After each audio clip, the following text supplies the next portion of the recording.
তাজিকিস্তানের মুখোমুখি ভারত। কাল সাব ফাইনালে নামছে সঙ্গীতারা। স্টেট ইউথ লিগের সেমিফাইনাল।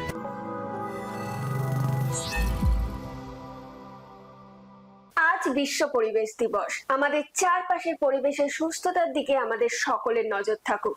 আমি শায়নি, শুরু করব আজকের পর্ব। লন্ডনে ইউনিটি কাপের পর আর ফিফা ফ্রেন্ডলি ম্যাচে তাজিকিস্তানের বিরুদ্ধে তাদের মাটিতে নেমেছে গুরপ্রীত রাহুলভেকেরা। কি হলো সেই ম্যাচে, চলুন দেখে নিই। ফিফা ফ্রেন্ডলি ম্যাচে তাজিকিস্তানের বিরুদ্ধে 1-3 গোলে হেরে গেল ভারত। তাজিকিস্তানের মাঠে প্রথমার্ধে 0-1 গোলে পিছিয়ে ছিল ভারত। দ্বিতীয়ার্ধে আরও 2টি গোলের ব্যবধান বাড়ায় তাজিকিস্তান। খেলার শেষ দিকে ভারতের একমাত্র গোলটি ফারুক চৌধুরীর। গোয়ায় অনুষ্ঠিত সার্ভ মহিলা ফুটবলের ফাইনালে গতবারের চ্যাম্পিয়ন বাংলাদেশের বিরুদ্ধে খেলতে নামবে ভারত। এই প্রতিযোগিতায় ভারতীয় দল 5 বারের চ্যাম্পিয়ন। স্টেট ইউথ লিগের চ্যাম্পিয়নশিপ রাউন্ডের খেলা শুরু হয়ে গেল। আজ ছিল একাধিক খেলা, এক নজরে দেখে নেব সেই সব খেলার ফলাফল।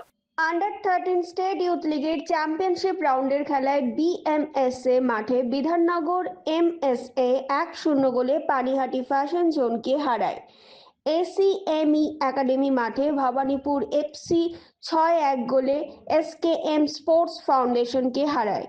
বিবেকানন্দ স্টেডিয়ামে বেঙ্গল ফুটবল একাডেমি 5-0 গোলে ক্লাব প্যাভিলিয়নকে হারায়। জ্যোতির্ময় ফুটবল স্কুল মাঠে ইউনাইটেড স্পোর্টস 3-1 গোলে জ্যোতির্ময় ফুটবল একাডেমিকে হারায়। এখন সময় ফুটবল কুইজ মগজাস্ত্রে।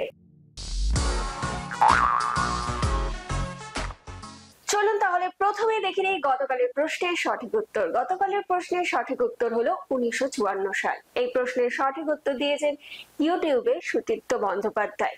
আপনাকে অসংখ্য ধন্যবাদ। চলে আসি আজকের প্রশ্নে। আজকের প্রশ্ন হলো, ভারতীয় ফুটবল দল কবে প্রথম তাজিকিস্তানের মুখোমুখি হয়েছিল? উত্তরটা জানা থাকলে তাড়াতাড়ি লিখে ফেলুন কমেন্টে।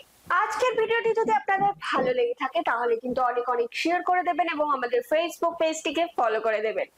বাংলা ফুটবলের এরকম আরো খবর জানার জন্য আমাদের ইউটিউব চ্যানেলটিকে সাবস্ক্রাইব করে বেল আইকনটি প্রেস করে দেবেন। আজকের মতো আমি এখানেই বিদায় নিচ্ছি। আবার আপনাদের সঙ্গে দেখা হবে আগামীকাল একটা নতুন পর্বে। শুভরাত্রি।